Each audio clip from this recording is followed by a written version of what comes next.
লাকাদ কানা লাকুম ফি রাসূলিল্লাহি উসওয়াতুন হাসানা, এরপরে আর কেউ তোমার জন্য মডেল না। এইটা নিয়ে এখন এটা আরো গভীর আলোচনা, মেয়ারে হকের আলোচনা, সাহাবীদেরকে অনুসরণ করা না করার আলোচনা চলে আসছে। বিরাট লম্বা আলোচনায় জামাতকে ফেলে দিয়েছে, ছাত্র শিবিরকে ফেলে দিয়েছে। আমরা আর কাউকে মডেল মানি না। আরে ভাই, মডেল মানার প্রশ্নটা তো আমরা ঠিক করি নাই, কে ঠিক করেছেন? আল্লাহ তাআলা ঠিক করে। এরপরে সাহাবা আজমাইন কেরামগণ নিঃসন্দেহে রাসূল সাল্লাল্লাহু আলাইহি ওয়াসাল্লামের বক্তব্য অনুযায়ী তিনি আমাদের জন্য উৎসাহ, অনুপ্রেরণা, তাদের সমস্ত আমলগুলো আমাদের জন্য উৎসাহ ব্যঞ্জক, ইন্সপায়ারিং, এনকারেজিং। এগুলো সামনে রেখে বাংলাদেশ জামাত ইসলামী সাহাবীদেরকে নিয়ে যত আলোচনা করে, পৃথিবীর আর কোনো দল, মত, সংগঠন, কোনো প্রতিষ্ঠান এত আলোচনা করে আমার জানা নেই। ছাত্র জীবন থেকে এমন শিক্ষা শিবির পাই নাই যে শিক্ষা শিবিরে সাহাবীদের জীবন সম্পর্কে কি থাকে না, আলোচনা থাকে না। তারপরও জামাত ইসলামী ছাত্র শিবির কি বিদ্বেষী, মানে পাগলামিরই তো একটা মোটামুটি লিমিট থাকলে হয় আর কি। বাংলাদেশ জামাত ইসলামী সাহাবীদের উপরে যত বই বের করেছে, এখন ওই বইগুলোর কপি বের হচ্ছে, ওগুলো নকল করে কেউ কেউ ছোট ছোট বই বের করতেছে। তারপরও জামাত ইসলামী সাহাবী বিদ্বেষী। আউযু বিল্লাহি মিনাশ শাইতানির রাজিম, বিসমিল্লাহির রহমানির রহিম, আলহামদুলিল্লাহ ওয়াসসালাতু ওয়াসসালামু আলা রাসূলিল্লাহ ওয়া আলা আলিহি ওয়া সাহবিহি আজমাইন। বাংলাদেশ ইসলামী ছাত্র শিবির ঢাকা মহানগরী পূর্বের পল্টন, রমনা এবং বিভাগীয় পর্যায়ের সাথীদের নিয়ে আজকের এই শিক্ষা শিবির দিনব্যাপী আমার একান্ত প্রিয় সাথী ভাইরা, আসসালামু আলাইকুম রহমতুল্লাহ। সবাই ভালো আছো তোমরা? আলহামদুলিল্লাহ, আল্লাহ শুকরিয়া যে আমরা দেশের বিরাজমান পরিস্থিতিতে সরাসরি তোমাদের সাথে সম্পৃক্ত হয়ে কথা বলার সুযোগ আল্লাহ তাআলা করে দিয়েছেন। যে আল্লাহ তাআলা এতটুকু জায়গা নিরাপদ করতে পারেন, সে আল্লাহ তাআলা গোটা পৃথিবী আমাদের নিরাপদ করতে পারেন না? পারেন। আমরা আশা করি আমাদের এই চেষ্টার মধ্য দিয়ে আল্লাহ তাআলা গোটা সমাজ, রাষ্ট্র, বিশেষ করে আমাদের প্রিয় মাতৃভূমি বাংলাদেশ এবং বাংলাদেশের পরে আমাদের দ্বিতীয় প্রত্যাশা হচ্ছে আমাদের ফিলিস্তিনের গাজা, রাফা সহ যে সমস্ত মুসলিম ভাই বোনদের এবং তোমাদের মতো তরুণ কিশোরদেরকে হত্যা করা হচ্ছে, আমাদের সেই ফিলিস্তিনে যেন আল্লাহ তাআলা মুসলিম উম্মার জন্য, গোটা মানব সভ্যতার জন্য একটা নিরাপদ জায়গা করে দেন। সম্মানিত এবং আমার একান্ত প্রাণপ্রিয় ভাইয়েরা, আজকে আলোচনার শিরোনাম তোমরা ইতিমধ্যেই শুনেছ, ইসলামী আন্দোলনের কর্মীদের ভারসাম্যপূর্ণ জীবন এবং সময় ব্যবস্থাপনা। অত্যন্ত গুরুত্বপূর্ণ এবং লম্বা সময়ের আলোচনা। আমি শুধু তোমাদেরকে কয়েকটি মৌলিক বিষয় বলেই আমার আলোচনা শেষ করব ইনশাআল্লাহ। প্রিয় সাথী ভাইয়েরা, প্রথমে আমাদেরকে মনে রাখতে হবে যে আল্লাহ তাআলা এই পৃথিবীতে প্রেরণ করেছেন তোমার পরিকল্পনা বাস্তবায়নের জন্য না আল্লাহর পরিকল্পনা বাস্তবায়নের জন্য? এটা ঠিক আছে তো? পরে চেঞ্জ করবো না কিন্তু, আলোচনার মাঝখানে আবার কিন্তু টপিক আসবে, তখন কিন্তু আবার সিদ্ধান্ত চেঞ্জ করো না। এই পৃথিবীতে আমাদেরকে প্রেরণ করা হয়েছে, পরিকল্পনাটা আমাদের না আল্লাহর? আল্লাহর। দ্বিতীয় কথা হচ্ছে, আমরা আমাদের এসেছি না আল্লাহ আমাদেরকে পাঠিয়েছেন? আবার যখন তুমি চলে যাবা সেটা তোমার পছন্দ মতো, তোমার পরিকল্পনা অনুযায়ী না আল্লাহর পরিকল্পনা অনুযায়ী চলে যাবা? ভেরি সিম্পল কেস না? আসারও তোমার প্ল্যান নেই, যাওয়ারও তোমার প্ল্যান নেই, মাঝখানের প্ল্যানটুকু শুধু তোমার। এটা আমার কাছে খুব নিতান্তই বোকা এবং নির্বুদ্ধিতা ছাড়া আর কিছু না। এখন বলবা যে তাহলে ভাই আমরা কোনো প্ল্যান নেব না, নিশ্চয়ই নেবা, কিন্তু মূল কনসেপ্ট যদি তোমার ঠিক থাকে যে আমি আমার পরিকল্পনায় আসতেও পারি নাই, আমি আমার পরিকল্পনায় যেতেও পারবো না, তাহলে মাঝখানে আর কি, শুরুটাও তোমার না, শেষটাও তোমার না। তুমি কি এমন করেছো যে আমার এখন যে আমাকে পাঠানো হচ্ছে, দেশের পরিস্থিতি ভালো না, আমার কিছুদিন পরে পাঠান, সরকার চেঞ্জ হোক তারপরে আমারে পাঠান, এই কথা বলার সুযোগ কি আমরা কেউ পেয়েছি? পাইনি। এরপরে পরিস্থিতি ধর ভালো লাগলো বা ভালো মনে হচ্ছে, এখন তোমার কাছে আজরাইল আসছে, আইসা বলছে যে হুজুর কি করবেন, যাবেন না জামাত শিবিরের সাথী, আপনার তো অনেক পরিকল্পনা, তো আমরা আপনার জন্য কিছু সময় বরাদ্দ করতে চাই, সেই সময়টাকে আপনি কাজে লাগাবেন নাকি আমরা কি করব, নাকি এখনই নিয়ে যাবো আপনারা? এই সমস্ত আলোচনা হবে তো আমাদের সাথে? হবে না। কিন্তু আমাদের ভাবটা কি? আমার নিজের একটা হিসাব আছে যে আমার বাবা 104 বছর বয়সে ইন্তেকাল করেছেন, সুতরাং আমি আর না হলে অন্তত 90-80 বছর তো বাঁচারই কথা। বাবা যেহেতু 104 বছর, হয়তো পারে আবার 104 বছর বেশিও তো বাঁচতে পারি, এর কম যে হবে এটা মাথা থেকে আমি সরাইতেই পারি না। মানে এরকম একটা কনসেপ্ট নিয়েই কিন্তু আমরা কাজ করতেছি, ঐতিহ্য নিয়ে আমরা কাজ করতেছি, কিন্তু সিদ্ধান্তটা কি? সিদ্ধান্তটা তোমাকে আগে ধারণ করতে হবে। কুল্লাকুম মিআদ ইয়াউমিন লা তাস্তাখিরুনা আনহু সাআতাও ওয়া লা ইস্তাকদিমুন। সময় ব্যবস্থাপনাটা হচ্ছে তোমার জন্য কি বলা আছে, সময় ব্যবস্থাপনাটা হচ্ছে আল্লাহ বরাদ্দ করে দিয়েছেন, সময় ব্যবস্থা প্রসঙ্গটা আল্লাহ বলে দিয়েছেন, কুল্লাকুম মিআদ, এটা তোমার জন্য নির্ধারিত, প্রত্যেক উম্মার জন্য, শুধু তোমার জন্য না। লা তাস্তাখিরুন, এটা তুমি বিলম্ব করতে পারবে না, ওয়া লা ইস্তাকদিমুন, এটা তুমি আগাইও নিয়ে আসতে পারবে না। আমি ছাত্র শিবিরে থাকতে তোমাদের কর্মী ছিলাম যখন, তখন বলতাম যে তুমি যদি এখন মনে করো আমি আত্মহত্যা করবো, আত্মহত্যাটাও তোমার জন্য আগের বরাদ্দ, অগ্রিম, চাইলেও তুমি করতে পারবে না। এই জন্য পারবা না যে আমি রাজশাহী ইউনিভার্সিটিতে যখন পড়াশোনা করি, স্ত্রীর সাথে ঝগড়া করে স্বামী বিষ করে গেছে, হসপিটালে নিয়ে আসছে, ভিতরে মেশিন ঢুকাইয়া ওর বিষ বের করে দিয়েছে। সুস্থ হওয়ার পর সে প্রথম ডাক্তারের সাথে কথা বলছে, এমন জামানায় বাস করছি মরারও উপায় নেই। ডাক্তারকে তার প্রথম রিয়াকশন হলো, কোন জামানায় আসছি যে মরারও? আসলে এটা জামানার দোষ না, এটা কার ফয়সালা? আল্লাহর ফয়সালা। ট্রাক এসে নিচে ঝাঁপ দিয়েছে, হাত পা ভেঙে গেছে, সুস্থ, হসপিটালে নিয়ে আসছে। সুস্থ হওয়ার পর বলছে যে কোন ট্রাক? আমি তো ট্রাকটাও বাছাই করতে পারলাম না ঠিকমতো, এমন ট্রাকের নিচে ঝাঁপ দিলাম যে মরতেও পারলাম না, বরং মাঝখানে আমি একটা বড় বিপদে পড়ে গেলাম। গাছের ডালে আত্মহত্যা করার জন্য রশি ঝুলাইছে, হয় রশি ছিঁড়ে পড়ছে অথবা ডাল ভেঙে পড়ে গেছে। এরকম হয় নাই তো পৃথিবীতে? হয়েছে? হয়েছে। কিছু করতে পারবে না, চাইলেও তুমি মরতে পারবে না, চাইলেও বেঁচে থাকতে পারবে না। তাহলে তোমার কি প্ল্যান? আল্লাহ তাআলা কি বলেছেন এ ব্যাপারে? ওমা তাশাউনা ইল্লা আইয়াশা আল্লাহ। আরে ভাই, তোমার পরিকল্পনা কি? আমি অনেক সময় একটু রেগে গিয়েই বলি আর কি, তোমার আবার কি পরিকল্পনা? তুমি তোমাকে তোমায় পাঠিয়েছো, তুমি তোমার ইচ্ছা মতো এসছো, তুমি তোমার ইচ্ছা মতো যেতে পারবা? তোমার আবার প্ল্যান কি? যে লোকটা জানে যে আমি আমার মতো করে আসি নাই, যে লোকটা জানে যে আমি আমার মতো করে যেতে পারবো না, যে লোকটা জানে যে এখন এখান থেকে আমি বাড়ি ফিরতে পারবো কিনা তার সামান্যতম গ্যারান্টি নাই, 0% গ্যারান্টি নাই, সেই লোকটা আবার প্ল্যান কি? তার আবার পরিকল্পনা কি? তার আবার ম্যানেজমেন্ট কি? হ্যাঁ, তার ম্যানেজমেন্ট সম্পর্কে আল্লাহ তাআলা বলেছেন, ওমা তাশাউনা ইল্লা আইয়াশা আল্লাহ। তুমি যা চাও, তুমি যা পরিকল্পনা করো তা হবে না। কোনটা হবে? আল্লাহ যা পরিকল্পনা। এখন কোশ্চেনটা হচ্ছে, তাহলে কি আমরা ঈমান হারা হয়ে যাব? তাহলে আল্লাহ মাফ করুন, আস্তাগফির। তাহলে কি আমরা পরিকল্পনা বাদ দিয়ে দিব? না। ওয়ামা তাশাউনা, তোমার প্ল্যান হবে না, ইল্লা আইয়াশা আল্লাহ। একটা পরিকল্পনা আছে, সেটা কার? This is your plan, this is your plan. আল্লাহ রাসূল সাল্লাল্লাহু আলাইহি সাল্লামকে বলা হয়েছে ইল্লা আইয়াশা আল্লাহ। আল্লাহ তাআলা চান এরকম কোনো কথা ব্যতীত তুমি কোনো কথা বলবা না। আল্লাহ রাসূল বলবে না, তুমি বলবা। তোমার দায়িত্বশীল বলবে, আমি বলবো। এত বড় ভবিষ্যৎ বক্তা আমরা হয়ে যাচ্ছি, এত বড় ভবিষ্যৎ প্ল্যানার তুমি হয়ে যাচ্ছ।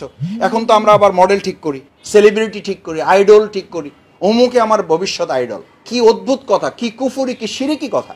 বলে যে তার বক্তৃতা শুনলে আমি লাফাই উঠে। আপনি লাফাই উঠতে বলছে কি আপনার? কারণ কয়দিন পর তার বক্তৃতা শুনে আবার শুয়ে পড়ে। এটা ইমানদারদের জন্য, মুসলিম তরুণ যুবকদের জন্য এটা হারাম। রাসূল করিম সাল্লাল্লাহু আলাইহি সাল্লাম একটা কমন ফুল স্টপ দিয়ে এটা শেষ করে দিয়েছেন, লাকাদ কানা লাকুম ফি রাসূলিল্লাহি উসওয়াতুন হাসানা। এরপরে আর কেউ তোমার জন্য মডেল না। এইটা নিয়ে এখন এটা আরো গভীর আলোচনা, মেয়ারে হকের আলোচনা, সাহাবীদেরকে অনুসরণ করা না করার আলোচনা চলে আসছে। বিরাট লম্বা আলোচনায় জামাতকে ফেলে দিয়েছে, ছাত্র শিবিরকে ফেলে দিয়েছে। আমরা আর কাউকে মডেল মানি না। আরে ভাই, মডেল মানার প্রশ্নটা তো আমরা ঠিক করি নাই। কে ঠিক করেছেন? আল্লাহ তাআলা ঠিক করে। এরপরে সাহাবা ইজমাইন কেরামগণ নিঃসন্দেহে রাসূল সাল্লাল্লাহু আলাইহি ওয়াসাল্লামের বক্তব্য অনুযায়ী তিনি আমাদের জন্য উৎসাহ, অনুপ্রেরণা, তাদের সমস্ত আমলগুলো আমাদের জন্য উৎসাহ ব্যঞ্জক, ইন্সপায়ারিং, এনকারেজিং।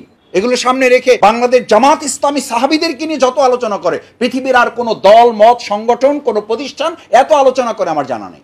ছাত্র জীবন থেকে এমন শিক্ষা শিবির পাই নাই যে শিক্ষা শিবিরে সাহাবীদের জীবন সম্পর্কে কি থাকে না?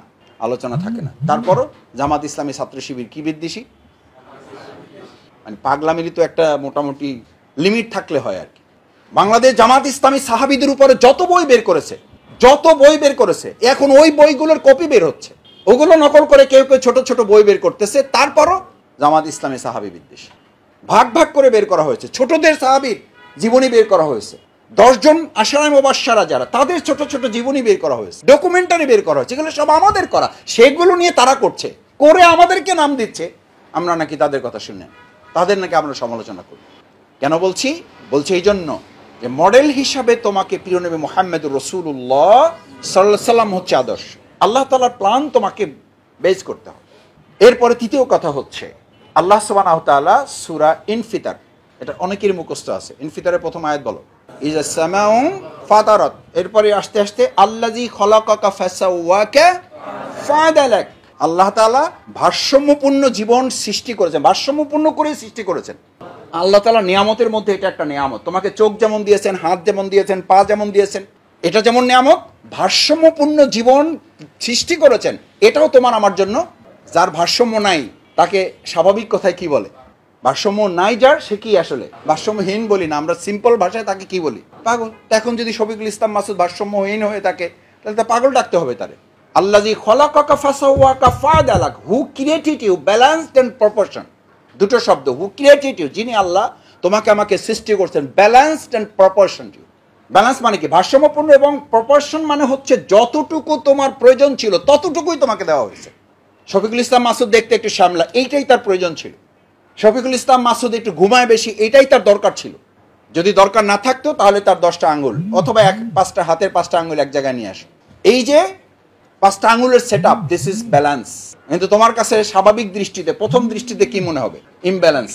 একটা মোটা আবার খাটো, একটা আবার একটু যাও লম্বা আছে, তাও আবার পুরোটা কভার করে নেই, আর একটা আবার নিজে নিজে দায়িত্ব নিয়ে কি হয়ে গেছে, বড় হয়ে গেছে। পরেরটা যদি আবার ওইটাকে ফলো করতো তাও তো হইতো, তাও আবার ফলো করলো না। পরেরটা আবার চিকন তো চিকন, তার মধ্যে আবার খাটো। তোমার স্বাভাবিকভাবেই মনে হইতে পারে এই 5টা আঙ্গুল এরকম না হয়ে যদি একই সাইজের, একই প্রস্থের দৈর্ঘ্যের হতো, মোটা এবং উচ্চতার দিক থেকে যদি একই রকম হতো, কত সৌন্দর্য হতো।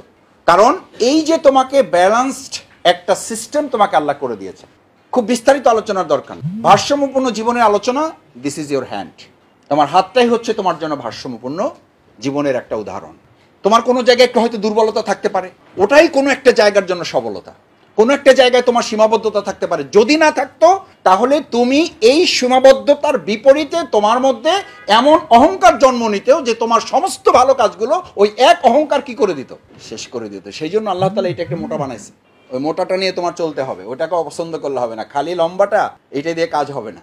আল্লাযী খালাকাকা ফাসাওয়াকা ফাআদালাক, এটা তোমার প্ল্যান না, ইটস আল্লাহর প্ল্যান।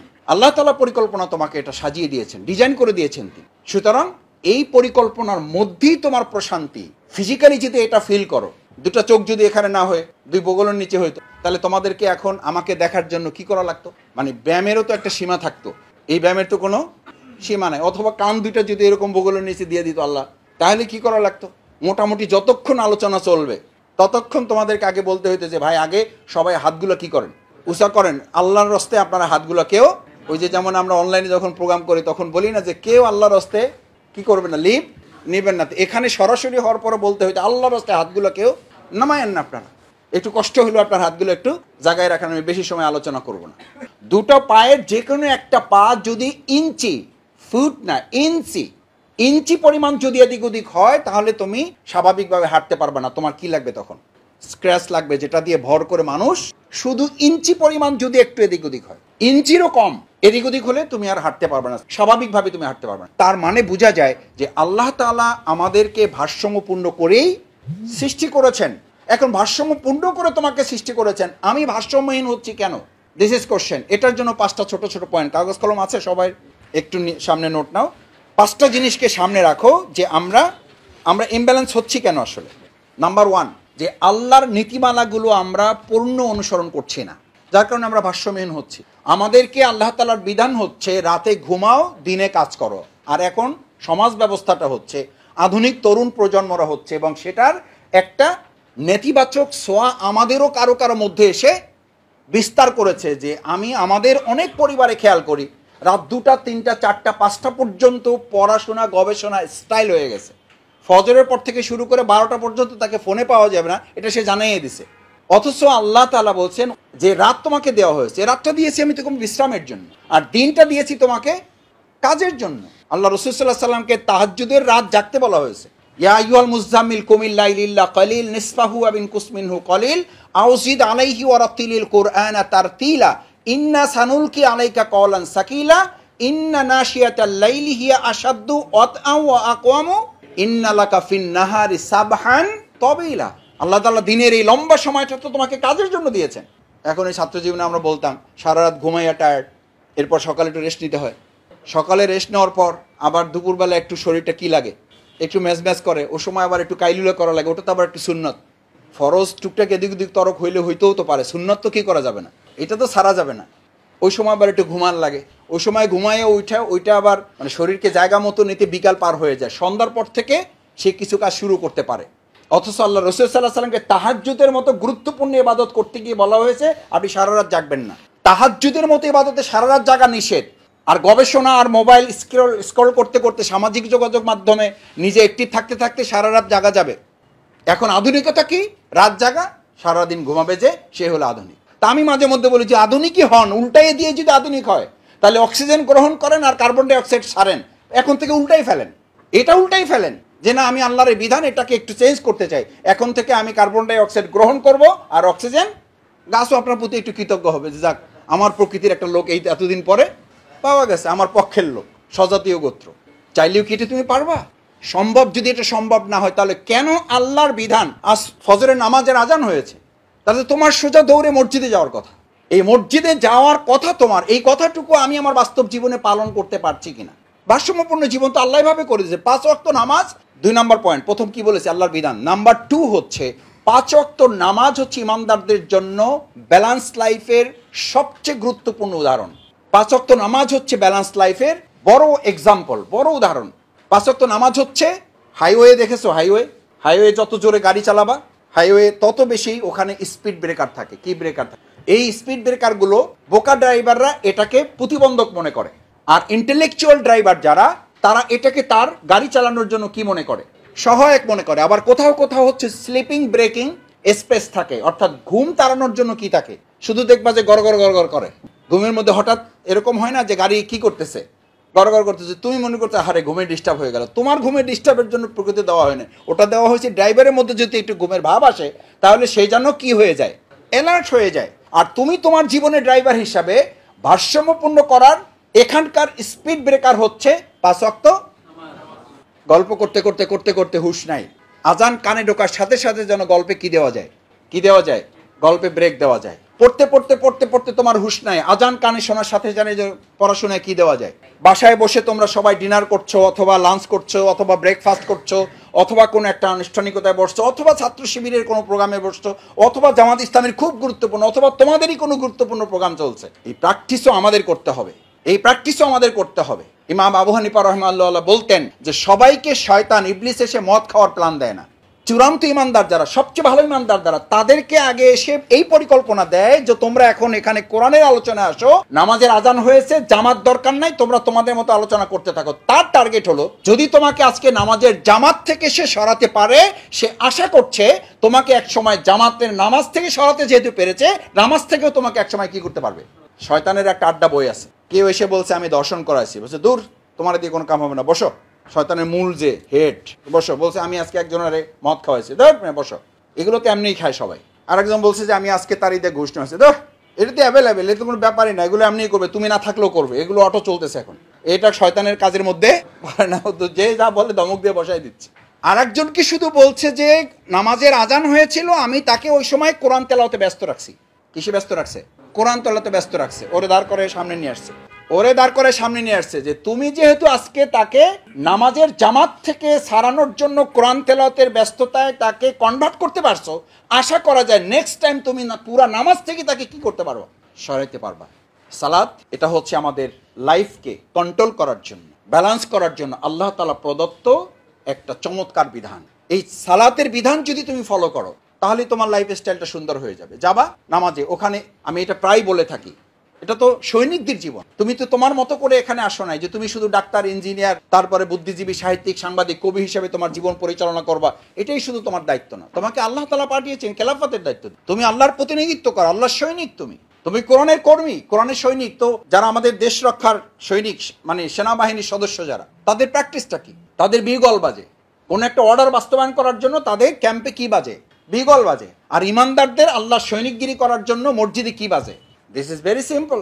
ওখানে বিগল বাজলে যদি প্যান্ট পরা থাকে প্যান্ট পরা, লুঙ্গি পরা থাকলে লুঙ্গি পরা, যা আছে ওই অবস্থায় হাজির হইতে হবে। This is practice. সেনাবাহিনীর লাইফ হচ্ছে এটা। তুমিও তো সেনাবাহিনী, এরা হচ্ছে দুনিয়ার, আর তুমি কার?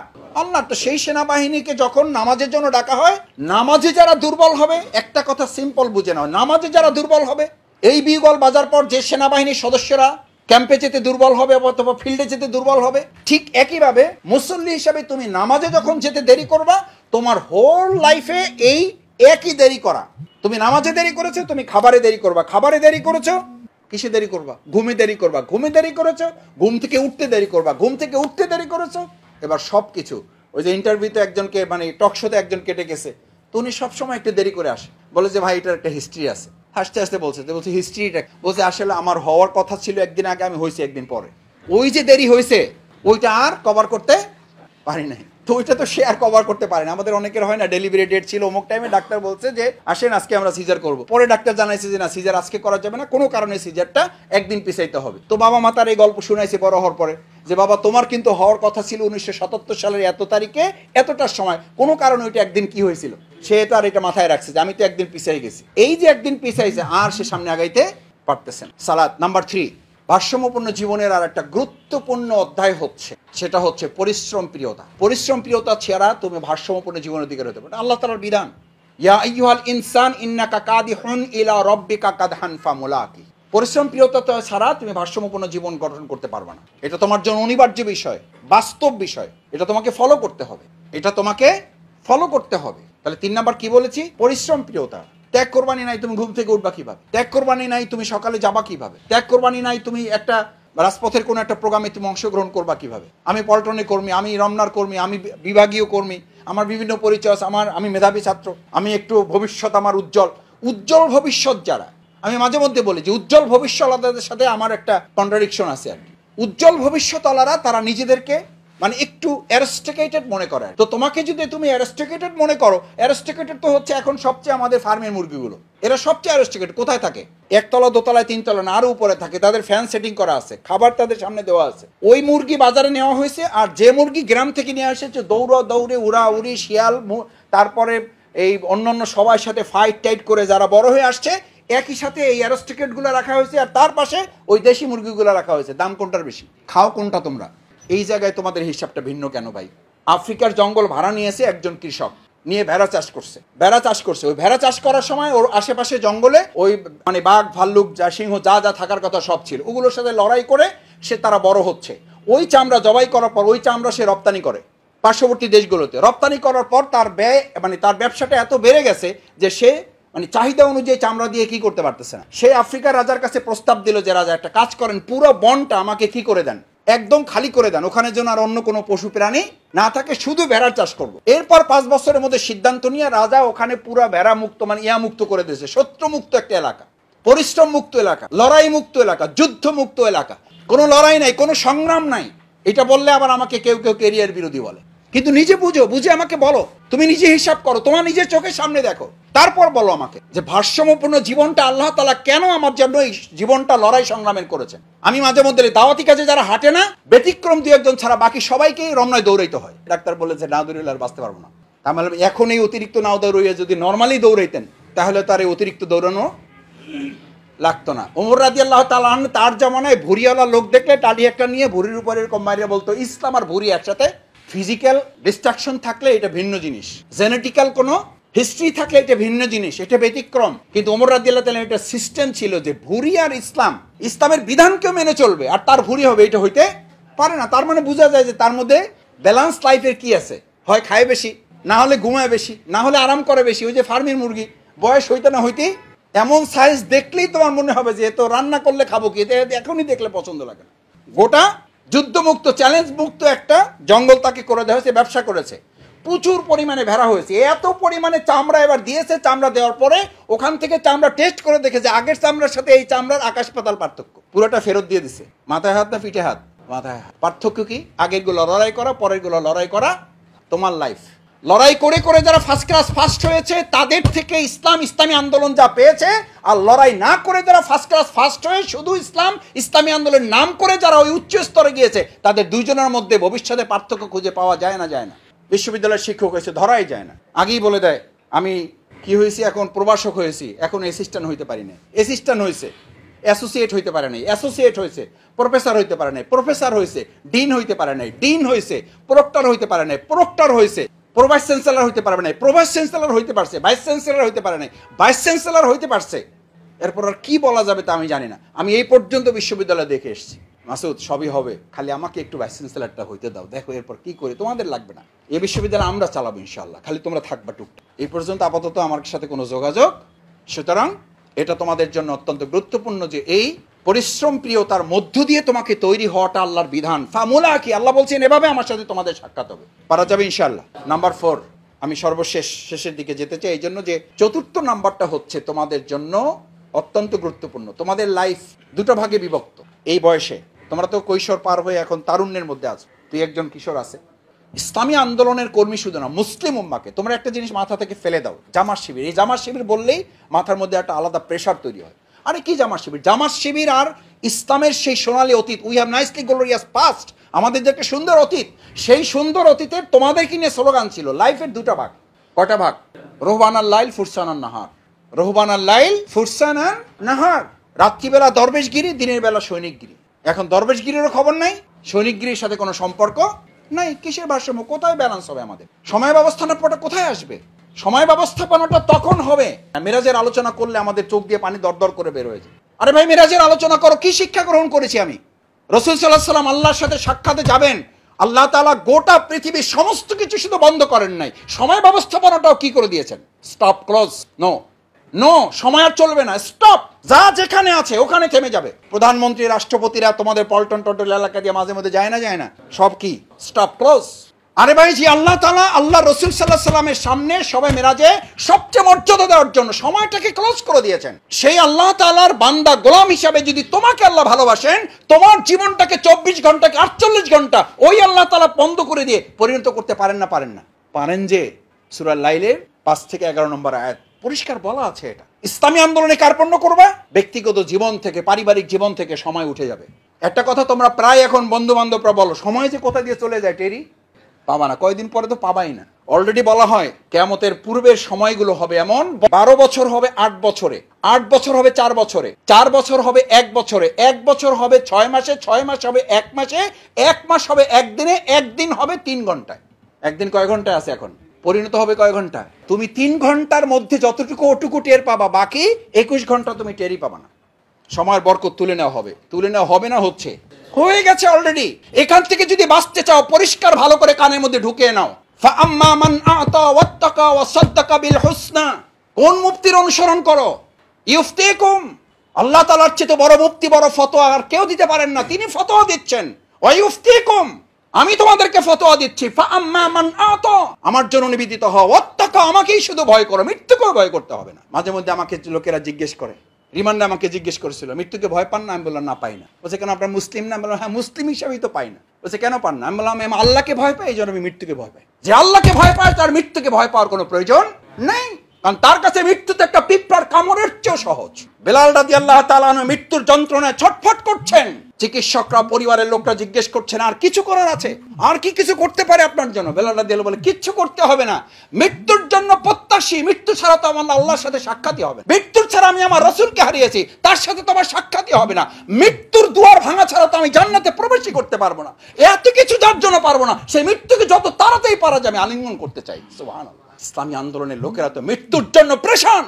আমি মাঝে মধ্যে বলি যে মৃত্যু ছাড়া আল্লাহর সাথে সাক্ষাৎ নেই, যে মৃত্যু ছাড়া জান্নাতের দরজা মুক্ত করার সুযোগ নেই, যে মৃত্যু ছাড়া প্রিয় নবী সাল্লাল্লাহু আলাইহি ওয়াসাল্লামের সাথে সাক্ষাৎ নেই, যে মৃত্যু ছাড়া আমার এখন থেকে 10 বছর 15 বছর আগে হারিয়ে যাওয়া আমার বাবার সাথে সাক্ষাতের সুযোগ নেই। ওয়ান কলবি ইলা আহলিহি মাসরুরা, জান্নাতে তোমাকে শুধু প্রবেশ করানো হবে না, যদি প্রকৃত জান্নাতি আল্লাহ তাআলা দয়া করে কবুল করেন, তাহলে আল্লাহ বলছেন এক সন্তানের কারণে আল্লাহ গোটা পরিবার শুদ্ধতার সামনে এনে হাজির করবেন। কেমন লাগবে, কেমন উপলব্ধি হবে?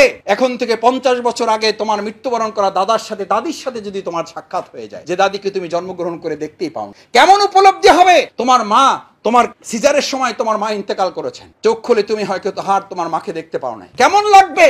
সেই সময় তোমার বাবার সাথে তুমি বসে গল্প করবা, সেগুলোই বলা হয়েছে। সোশ্যাল মিডিয়ায় মানে চাপতে স্ক্রল করতে কখন যে টাইম 2.5 ঘন্টা চলে গেছে, 3 ঘন্টা চলে গেছে। এখন খুব বুদ্ধিমান যারা, তারা আবার ফোনে করেছে, টাইম সেট করেছে কতক্ষণ থাকে এটা দেখার জন্য। তো দেখে বলে যে গতকালকে তো 8 ঘন্টা ছিলাম, আজকে সেই অনুযায়ী 6 ঘন্টায় আসতে পারছে, আলহামদুলিল্লাহ। ও যদি 6 ঘন্টা শুধু মোবাইলেই থাকে, তাহলে তার লাইফ কোথায়? মানে যতক্ষণ সজাগ থাকে ততক্ষণ কোথায় থাকে? ভালো করে খেয়াল করে দেখো, একটা মোবাইলকে, আমি বলছি না, এখন যারা মোবাইল পরিচালনা করে, মোবাইল যারা সৃষ্টি করেছেন, তৈরি করেছেন, তারা বলে এইটা একটা মোবাইল কারো হাতে থাকা আর একটা অ্যাটম বোম তার হাতে থাকার মধ্যে কোনো পার্থক্য। একটা মোবাইল এবং একটা অ্যাটম বোম, দুটার প্রতিক্রিয়া, পার্শ্ব প্রতিক্রিয়া দুটাই সমান। একটা অ্যাটম বোম যেমন একটা ব্যক্তিরা, পরিবার, সমাজকে শেষ করে দেয়, একটা মোবাইল যদি সে যথাযথভাবে পরিচালনা করতে ব্যর্থ হয়, তাহলে অ্যাটম বোমের চেয়েও প্রতিক্রিয়াটা ওই ব্যক্তি, ওই সন্তান, ওই শিবিরের সাথী, ওই পুরো পরিবারের জন্য যথেষ্ট। This is not phone, this is not only mobile, this is absolute atom bomb. আরো যদি খারাপ করে বলি, এডিকশনের জায়গা থেকে যদি বলি, আমার অভিজ্ঞতা থেকে বলছি, মনে করার দরকার নেই শফিকুল ইসলাম মাসুদ ফেরেশতা আলোচনা করতেছে। আরো যদি ভিতরে গিয়ে বলি, এটাও গবেষণার রেজাল্ট বলছি তোমাকে, প্রেস ক্লাবে আলোচনা হয়েছে, আমি পত্রিকায় সেখান থেকে কোট করেছি। 1 কেজি আফিম, আফিমের 1 শটাক না, একটা টুকরো যদি কেউ করে, তাহলে দিনের পর দিন সে এডিক্টেড হয়ে পড়ে থাকবে। আর 1 কেজি আফিম আর একটা মোবাইল পাশাপাশি রাখলে প্রতিক্রিয়া সমান। কারো কাছে যদি 1 কেজি আফিম পাওয়া যায় আর একটা মোবাইল পাওয়া যায়, সে অন্যায়ভাবে পরিচালনা করে, লাগামহীন পরিচালনা করে, ওই 1 কেজি আফিম যত ক্ষতিকর, একটা মোবাইল তার জন্য সেই পরিমাণ ক্ষতিকর। যেখানে কোরআনের কাছে থাকার কথা, তুমি মাঝে মধ্যে খেয়াল করে দেখবা, এই মোবাইলে কিন্তু কোরআনের অ্যাপস আছে, এই মোবাইলে হাদিসের অ্যাপস আছে, এই মোবাইলে দোয়ার অ্যাপস আছে, এই মোবাইলে মাসনুন দোয়ার কথা বলা আছে। তুমি কতবার ফেসবুকে গিয়েছো আর কতবার মাসনুন দোয়ায় গিয়েছো? আমার সম্মানিত ভাইয়েরা, আমার প্রিয় সাথীরা, সেজন্য দুটো শব্দ বলেছি, রোহবানাল লাইল, পরেরটা বলো, মুখস্থ হয় নাই, মুখস্থ করো। রোহবানাল লাইল ফুরসানান নাহার। আমরা রাতের বেলা দরবেশগিরি আর দিনের বেলা সৈনিকগিরি। যে সৈনিক তাকে অবশ্যই দরবেশগিরি করতে হয়। আবার দরবেশগিরির সাথে সম্পর্ক আছে, দিনের বেলায় বলবা যে ভাই সারা রাতে এমন তাহাজ্জুদ পড়ছি যে আমার এখন আর মিছিলে ডাইকেন না, আমার শরীরটা খুব খারাপ। দরবেশগিরিটা এই জন্য যাতে সৈনিকগিরিটা, কারণ আমরা কাজ করি কার? যে আল্লাহর কাজ করো, সে আল্লাহ তোমাকে সাহায্য না করলে ফা আম্মা মান আতা, ওই যে সময়দানের কথা বলেছি, ফা আম্মা মান আতা, যদি তোমাকে নিবেদিত করো, অত্তাকা, এক আল্লাহকে ভয় করো, অসাদ্দাকা বিল হুসনা, এবং আল্লাহ প্রদত্ত জীবনের ভারসাম্যপূর্ণ নীতিমালাগুলো যদি তুমি কোরআনের আলোকে, ইসলামের আলোকে মেনে চলো, তাহলে আল্লাহর রেজাল্টটা শোনো, জান্নাত জাহান্নামের ফয়সালা না। নগদিতে পেতেছ, আল্লাহ নগদ দিচ্ছেন। এটার বিনিময় বলা হয়নি তোমাদেরকে জান্নাতে সুখ সম্পর্ক দেওয়া হবে। আল্লাহ তাআলা বললেন এটার বিনিময় হচ্ছে ফাসানুয়া সিরহু লিল ইউসরা, গোটা দুনিয়াটা যা যা কাঠিন্যতা ছিল আমি আল্লাহ তোমাদের জন্য সহজ করে দেবো। সুবহানাল্লাহ। আল্লাহ যদি সহজ করে দেয় তাহলে ম্যাথ তোমার জন্য কঠিন, আল্লাহ যদি সহজ করে দেয় তাহলে বায়োলজি তোমার জন্য কঠিন, আল্লাহ যদি সহজ করে দেয় তাহলে কেমিস্ট্রি তোমার জন্য কঠিন। কঠিন হচ্ছে কেন? হচ্ছে আল্লাহর দিনের জন্য তুমি সময়টাকে যত পরে আয়াতটা খেয়াল করো। আমার কথা, আমার বক্তৃতা শুনবা কেন? আমাদের কেউ কেউ বলে, কয় মাসুদ ভাই আমাদের লোকদেরকে তো আমরা কি করতে পারছি না, অ্যাটাক করতে পারছি না, তাদেরকে অ্যাট্রাক্ট করতে পারতেছি না, আমরা তাদেরকে আকর্ষণ করতে পারছি না, আমাদের অমুক, ওই যে নাম বলে 2-4 জনের, আমি তাদের নামও বলতে চাই, 1.5 কোটি 2 কোটি ভিউ তাদের। গোটা জীবনের আলোচনায় যারা একটা কোরআন একটা হাদিস ব্যবহার করে না, এই ভিউ তোমাকে দুনিয়ার জীবনে কিছু সফলতা দিলেও প্রকৃত অর্থে তোমাকে জাহান্নামের পথিক ছাড়া আর কিছুই বানাতে পারে। আবু জেহেল তো ওই সময়ের সবচেয়ে বড় মূর্খ ছিল না, আবুল হেকাম ছিল সবচেয়ে বড় পণ্ডিত ছিল। রাসূল সাল্লাল্লাহু আলাইহি ওয়াসাল্লাম তার বিরুদ্ধে লড়াই করেছেন কেন? তাকে আবু জেহেল নাম দেওয়া হলো কেন? সুতরাং তোমাদেরকে এটাও খেয়াল রাখতে হবে, কোরআন এবং হাদিস থেকে যদি মোটিভেশন গ্রহণ করতে ব্যর্থ হও, ফা আম্মা মান আতা, এই আয়াতের পরে আল্লাহ তাআলা বলেন ও আম্মা মান বাখিলা, যদি তোমরা কৃপণতা করো আল্লাহর বিধান মানার ক্ষেত্রে, ভারসাম্যপূর্ণ জীবনের এই পরিকল্পনাগুলো গ্রহণ করতে, ওয়াস্তাগনা, এটা তোমাদের বাড়াবাড়ি, ওয়াকাজ্জাবা বিল হুসনা, আল্লাহর বিধানের প্রতি মিথ্যা আরোপ করলো, যদি করলা তাহলে পরিণতিটা শোনো, জাহান্নামে যাবা তা বলা হয় নাই। ফাসানুয়া সিরহু লিল উসরা, যা তোমার জন্য সহজ ছিল আমি ওটাও তোমার জন্য কঠিন করে দেবো। কঠিন করে দেবো এটা ফিউচার টেন্সে হবে না, প্রেজেন্ট টেন্সে হবে। অলরেডি আমাদের জন্য কঠিন করে দেওয়া, এই কাঠিন্যতা থেকে বের হয়ে আসতে আল্লাহর বিধানের দিকে আমাদের ফিরে আসাই হচ্ছে ভারসাম্যপূর্ণ জীবনের একমাত্র হাইওয়ে, অনলি হাইওয়ে। আল্লাহ সুবহানাহু ওয়া তাআলা আমাদেরকে তৌফিক দান করুন। তার দেয়া বিধানের আলোকে ভারসাম্যপূর্ণ জীবন গড়েছেন প্রিয় নবী মুহাম্মদ রাসূলুল্লাহ সাল্লাল্লাহু আলাইহি ওয়াসাল্লাম। তার দেয়া বিধানের আলোকে মাসআব রাদিয়াল্লাহু তাআলা আন ভারসাম্যপূর্ণ জীবন গ্রহণ করেন, মুআজ রাদিয়াল্লাহু তাআলা ভারসাম্যপূর্ণ জীবন গ্রহণ করেছেন। আল্লাহ তাআলা তার আলোকে আমাদের জীবনকে ভারসাম্যপূর্ণ গঠন করে আল্লাহর হক, পিতামাতার হক, ব্যক্তির হক, ছাত্র জীবনে কেরিয়ার গঠন করার প্রতি আমাদের যথাযথ হক, এবং পাশাপাশি আল্লাহ প্রদত্ত বিধান আল্লাহর জমিনে বাস্তবায়ন করার যে দায়িত্ব আমাদের উপর আছে, সেই দায়িত্ব পালনের হক পালন করার তৌফিক দান করুন। আসসালামু আলাইকুম ওয়া রাহমাতুল্লাহি ওয়া বারাকাতুহু।